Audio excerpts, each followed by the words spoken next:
3, Section 9, Divestment. Dito, sinasabi na dapat daw ang lahat ng employee at opisyal ng gobyerno ay iwasan ang conflict of interest. Dito, sinasabi na ang isang government official, kung mayroon silang private business at mayroon silang posisyon dito, ay kakailanganin nilang mag-resign within 30 days.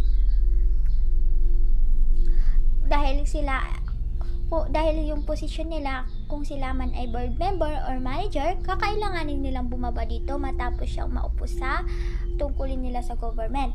At para naman sa kanilang shareholding sa iba't ibang parte ng private business, hindi nila itong tanggalin o ibenta sa iba. Meron silang 60 days dito para gawin matapos siyang maupo sa government. Isa sa mga dahilan kung bakit ito dapat sundin ay upang ang isang opisyal ay nakatuon lamang sa kanyang gawain o tungkulin sa government at upang maiwasan din yung mag-overflow yung mga yaman ng mga government employee. Dahil doon, minsan kasi nag-uugat din yun nung sinasabi nila na katiwalian o doon yung sinasabi nila na nangungurakot yung mga government. Dito sa section na ito, hindi kasali or exempted ang mga manggagawa ng gobyerno tulad ng laborers, temporary workers, at saka casual. Ang halimbawa dito ng laborers ay yung mga carpenters natin, yung mga gumagawa ng mga building na gano'n, tapos hindi man yung kalakihan yung mga sahod nila. Section 10, Review and Compliance Procedure. Sinasabi dito na dito nila ginagawa o sinusuri ng maayos ang mga dokumento na pinapasa ng mga government official or employee. Gaya ng pagpasa ng SALN. Ano nga ba yung SALN? Yung SALN po is yung tinatawag nila na Statement of Assets, Liabilities, and Network. Dito, tinitignan at tinitiyak din nila kung nasunod ng compliance at tama at kumpleto yung mga sinulat, mga panahon kung kailan nila pinasa yung document. Sa letter A, dito sinasabi na tungkulin ng Kongreso na suriin ang mabuti ang mga document. Dito tinitiyak nila na tama ang impormasyon, tama ang forma at anyo nito, at maging ang oras kung kailan nila ito ipinasa. Kung nakitaan ng komite na mali at kulang o hindi maayos ang pagkakalahad ng dokumento, ay hindi agad nila ito parurusahan. Bagkus, bibigyan nila ito ng abiso at inuutosang gumawa ng corrective action sa loob ng takdang panahon. Sa letter B naman, sinasabi dito na ang bawat komite ay may kapangyarihang gumawa ng written na opinyon o interpretasyon sa batas ng RA 6713 para sa mga sakop nito. Ngunit dapat aprubahan ito muna ng mga mayora o ang Senado.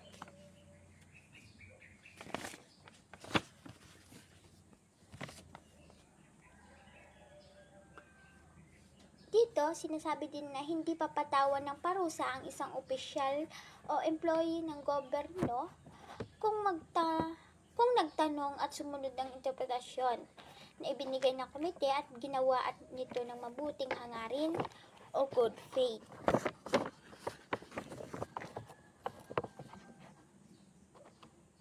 Dito naman sa letter C, dapat ang kawani ng ibang sangay ng gobyerno ay kailangang gampanan niya ang parehong tungkulin. Yung tungkulin ng A at saka B sa loob ng kanilang tanggapan. Dito dapat aprubahan ng Secretary of Justice ang mga hakbang na ginawa ng Executive Department. Tapos, din naman sa Judicial Department, dapat aprubahan ito ng Justice of Supreme Court. Sa madaling salita, dito sa Section 10, ito ang nagsisilbing safety net o pagkakataon ng mga gobyerno o employee na itama ang mga pagkakamali na sa kanilang SALN or document na ipinasa bago sila maparusahan sa mga kasong administratibo. Layunin ng batas na ito na maayos na pag-uulat at hindi lang yung pagpaparusa sa mga hindi sinasadyang mga pagkakamali. Ano nga ba yung Executive Department? Ito yung tungkulin ng Executive Department yung mga tagaganap o gumagawa ng aksyon upang tiyakin kung ano ang mga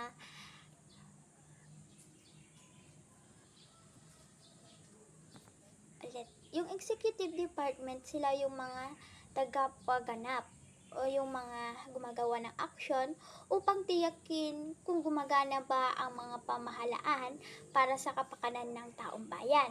Example nito, dito yung Pangulo, siya yung pinakasangay, tapos sunod yung Vice at yung mga gabinete. Yung mga kabinete, yung kalihim ng iba't ibang kagawaran. Example dito yung DepEd, DOH, DNA, at saka DFA. Sila yung tumutulong sa Pangulo na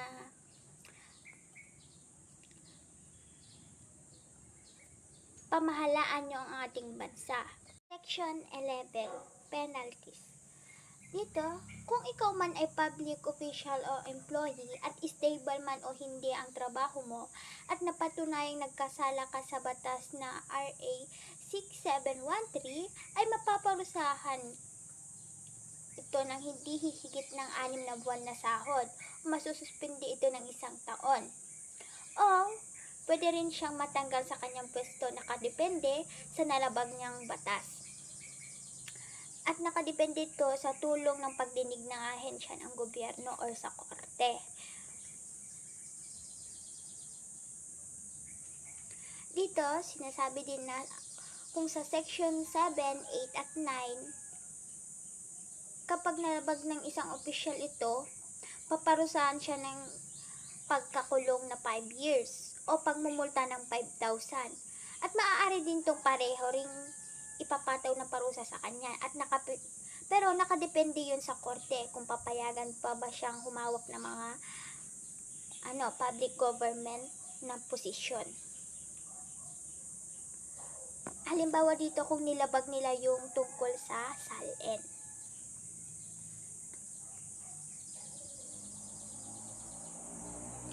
Sinasabi din dito kahit walang involved na criminal case, basta napatunayan ng administrative proceeding or ombudsman, ay maaari silang tanggalin sa kanilang pwesto.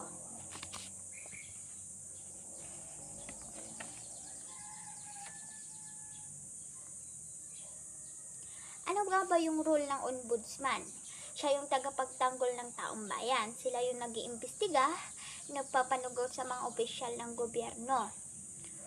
Yun yung inaasikaso nila yung mga katiwalian, yung pagnanakaw sa mga government, at yung mga pang-aabuso sa mga posisyon. Sila yung tinataguri ang tanod ng pamahalaan. Yung civil service, siya yung maaaring magpatunay na kung ang isang nagkasala ay napatunayan na nagkasala talaga siya. Yung role ng civil service ay tiyakin naman yung pagkuha o promosyon ng pagtanggal sa mga employee na nakabatay sa mga pagpapatupad ng batas sa serbisyong sibil.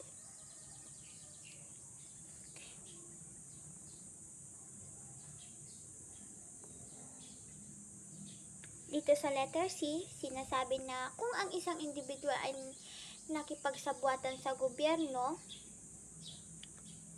upang lumabag sa mga batas, sila rin ay paparusahan ng katulad din ng ipinarusa sa government employee. At sa letter D naman, maaaring magreklamo ang isang opisyal o employee o kinaukulan o gumawa ng aksyon para sa mga taong kumuha o gumamit ng ulat para sa layuning ipagbabawal sa Section 8 ng RA 6713. Ang parusa ay hindi hihigit sa 25,000. Ayan, 25,000. Sinasabi din dito na kung may ibang case ay hindi ito mababaliwala.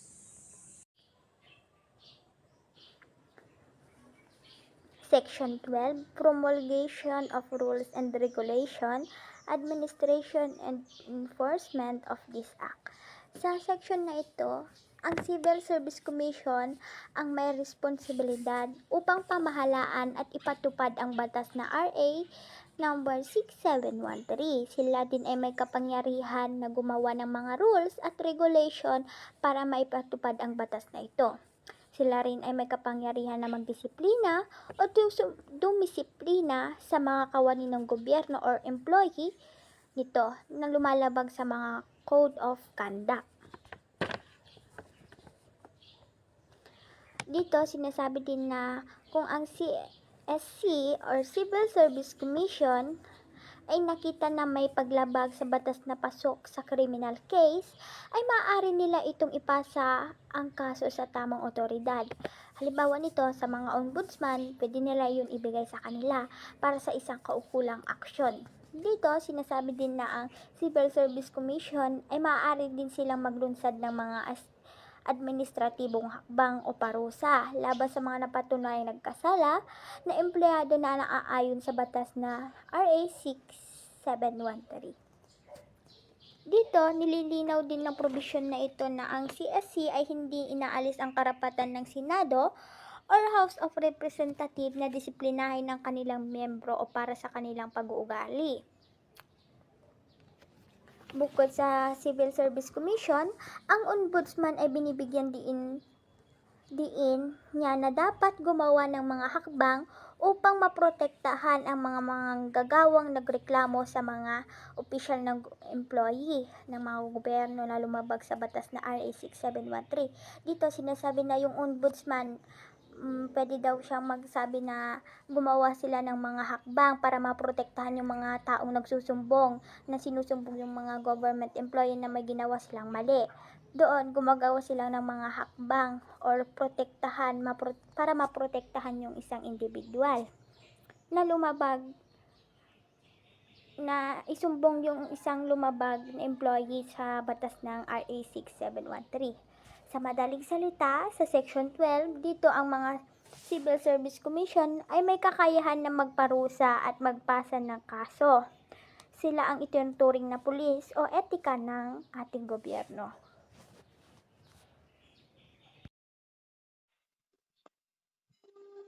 Section 13, provision for more stringent standard. Nothing in this act shall be construct to decorate from any law or any regulation prescribed by any body or agency which provide for more stringent standard for its official employees. Ayon sa batas sa Section 13, ang batas na ito ay pangkalahatang pamantayan, pero ito ay hindi binabawasan o binababa ang mga patakaran ng ibang batas o ahensya. Kung may ibang batas o regulasyon na mas mahigpit o mas mataas o mas mabigat ang parusa, ang hinihingi nito ay dapat ay sumunod sa mga tuntunin ayon sa sumusunod. Section 14, appropriation. The sum necessary for the effective implementation of this act should be taken from the appropriation of the Civil Service Commission. Thereafter, such sum as may be needed for continued implementation should be included in the Annual General Appropriation Act. Ito ay may pinapaliwanag o may dalawang pinapaliwanag na hakbang ukol sa budget. Una, ang pondong pang-opisina. Ang pondo ay para sa unang taon ng pagpapatupad ng batas na kukunin mula sa kasalukuyang budget o ipon ng Komisyon sa Serbisyo ng Sibil. Ang pangalawa naman ay pondong pangmatagalan. Sa mga sumusunod na taon, ang gastusin para rito ay isama sa ibang regular na budget sa taunang General Appropriation Act. Sumunod ay ang Section 15, ang severability clause. If any provision of this act or the application of such provision to any person or circumstance is declared invalid, the remainder of the act or the application of such provision to other person or circumstances shall not affected by such declaration. Ayon sa batas sa Section 15, ayon dito, ang batas na ito ay kapag mapawalang bisa o ideklarang labag sa saligang batas ang isang bahagi lamang ng batas, mananatili pa ring mabisa ang ibang batas na natitirang bahagi nito. O sa madaling salita, kahit may isang bahagi na hindi wasto, ang ibang batas naman ay mananatili pa ring ganap at epektibo. Sunod ay ang Section 16 ay ang repealing clause. All laws, decrees, and orders or further of inconsistent herewith are deemed repealed or modified accordingly unless the same provide for heavier penalty.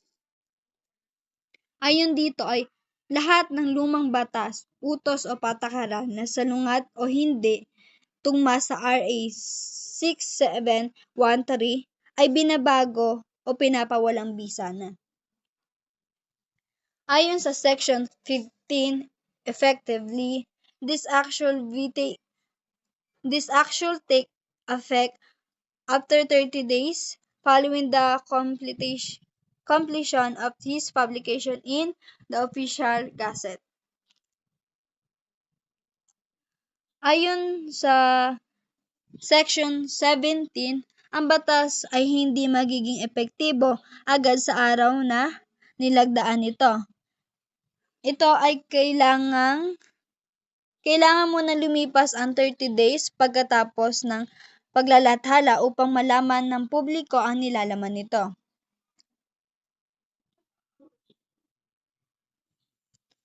Pag nakumpleto na at napaglalathala nito sa opisyal at pahayagan o sa dalawang pambansang pahayagan, ito ay kinakailangan ng kondisyon. Ang batas ay dapat ilathala sa opisyal ng Gazette o dalawang dyaryo na binabasa sa buong bansa. Ito ay upang malaman ng taong bayan ng batas.